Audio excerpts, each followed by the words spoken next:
আপনাদের চরণ ধুলিতে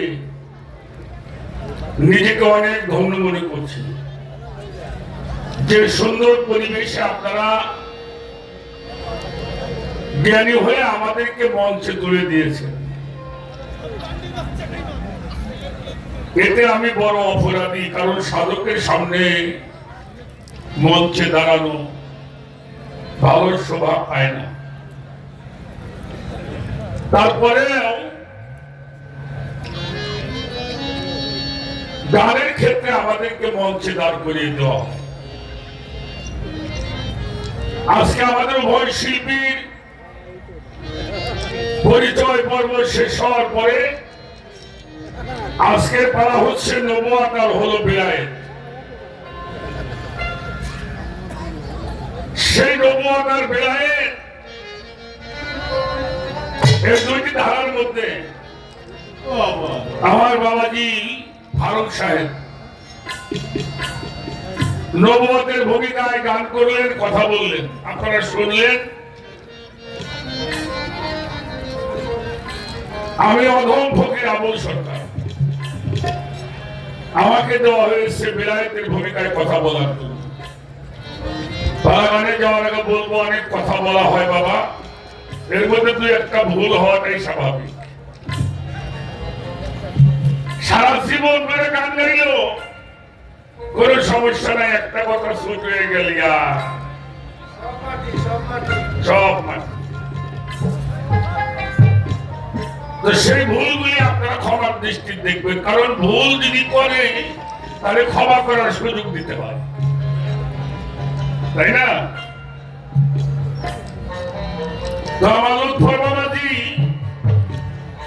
উনি বাহিরে ছিলেন, আমাকে বলল কাকা আপনার গান গাইতে হবে। আমি ওরা যেতে বলেছিলাম, পারি নাই। পরে বললো এই ডেকে আপনার গান করতে হবে, তবে ফারুক প্রফেসরের লাগবে। তাই বললাম ঠিক আছে। কয়েকদিন আগে আমি আমার বাবাজি মুন্সিগঞ্জে একটা গান করলাম। এই লোকটারে ডাক পাই না, আমার দেখতেছে আজকে আর এই এলাকায় গান গাওয়া হবে। এমন একটা কায়দা আমার করে নিছে, তাতে আমার আর গান বাজতাম বাবা। উদাহরণ দিলে ওরা হাতে একটা যন্ত্র, এটা তার আছে, এটা ব্রিজ আছে, চামড়া আছে, শিং দিয়ে বাজাইলো, এটা একটা নাম তোতারা। কিন্তু বেলায়েতটা দেখতে কেমন? এটা কি কোনো বস্তু?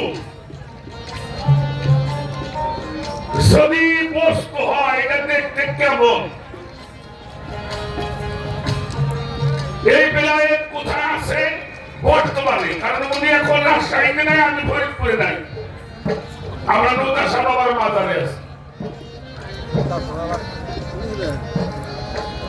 তাহলে এই বেলায়েত এখন আছে কোথায়? এই সিস্টেমের নামারে আল্লাহর রহমতে কেউ তো রাখাছে না। আগে বলছিলাম কালকেও শুনেছি, এটা নিয়ে অনেক কথাবার্তা হচ্ছে। আজকে তো আমি কিছু বলবো না, তবে কালকে যে আসতেছে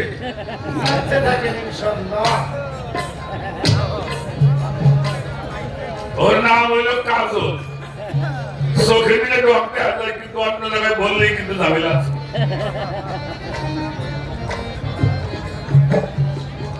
আমার বন্ধু কাজল দেওয়া গান করবে, বিষয়টা একটু মাথায় রেখো।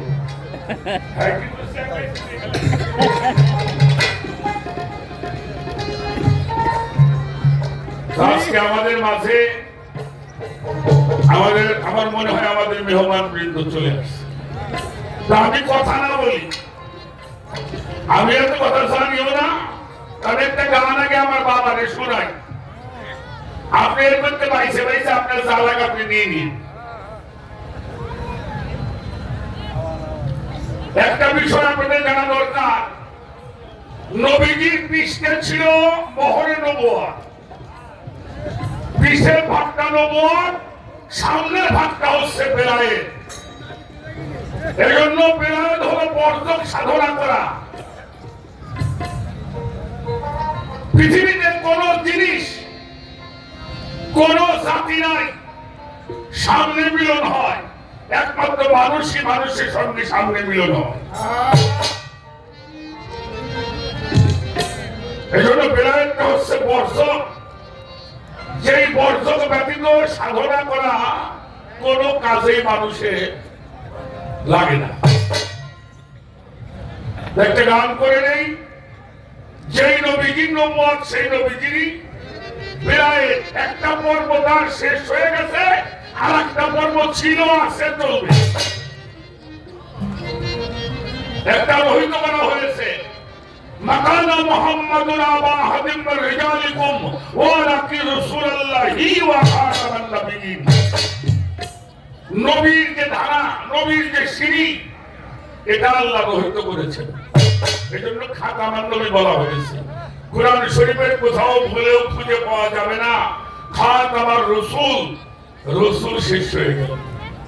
এই যে রাসূলের যে শক্তি, এটাই হচ্ছে বেলায়েতের মূল শক্তি। যিনি রিসালাত প্রাপ্ত হয়, তিনি আল্লাহ প্রাপ্ত হয়। বেলায়েতের মূল বস্তু হলো আল্লাহ, আর আল্লাহ প্রাপ্ত হয় হলো বেলায়েত।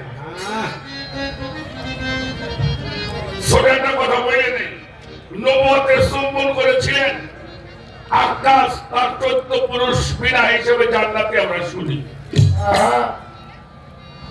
আপনি অনেক লেখাপড়া জানেন, আমিও তো লেখাপড়া জানি না বাবা, তবে আমি হাদিস, বুখারীর মধ্যে একটা হাদিস, হযরত ওমর ইবনে খাত্তাব রাদিয়াল্লাহু তাআলা আনহু উনি একটা কথা বলেছেন, আল মুমিনু আকরাবু মিনাল কাবা। একজন মুমিন ব্যক্তি হলো খানায় কাবা হইতে অতি উত্তম। সুবহানাল্লাহ।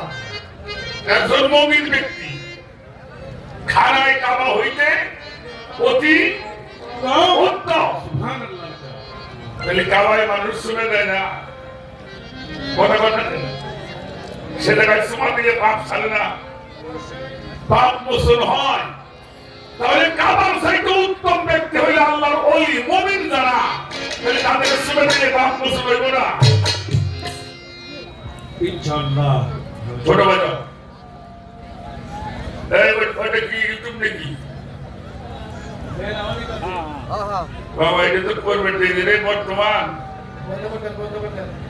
এগুলা বাবা ভালো করছে, তার চেয়ে বেশিটা খারাপ করছে।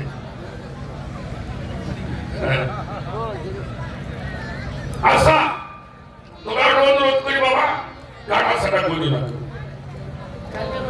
অন্য যদি কাইকে দেয় নামাই নিয়ে, ওটা সমস্যা নাই, তোমাদের জন্য কাটাকাটি না হয়। বিশ্ববিখ্যাত একটি তাফসীর, সেই তাফসীরটির নাম হচ্ছে রুহুল বায়ান। আমার কথাগুলি ভালো করে বুঝে নেবেন।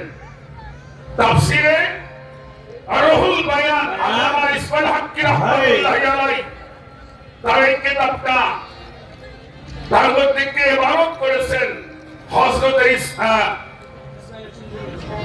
ইসমাইল হোসেন বুরজি রাহমাতুল্লাহি আলাইহি। উনি বলেছেন, আল ইনসানুল কামিল ওয়া আফজালু কাবাইয়াতি ওয়া কাবাইয়াতু আওলাদিল হাজরিতিল আসওয়াদ। আল্লাহর ওলিগণ খানায় কাবা হইতে অতি উত্তম। সুবহানাল্লাহ। কোন ভক্ত যদি তার মুর্শিদকে রাসূল মানিয়া, মুর্শিদ মানিয়া, নূরে মুজাসসাম মানিয়া, ফারাপি সারেক অবস্থায় যদি তার হাতে কদমে চুমা লাগায়, আল্লাহ বলে ওই ওলির স্পর্শে আমি ওই মানুষটার জীবনের সব গুনাহগুলি মাফ করে দেব। তো ওলি হয় কারা? বেলায়েত প্রাপ্ত হয় যারা, যারা তাদের হাতে পায়ে চুমা দিলে আল্লাহ জীবনের গুনাহ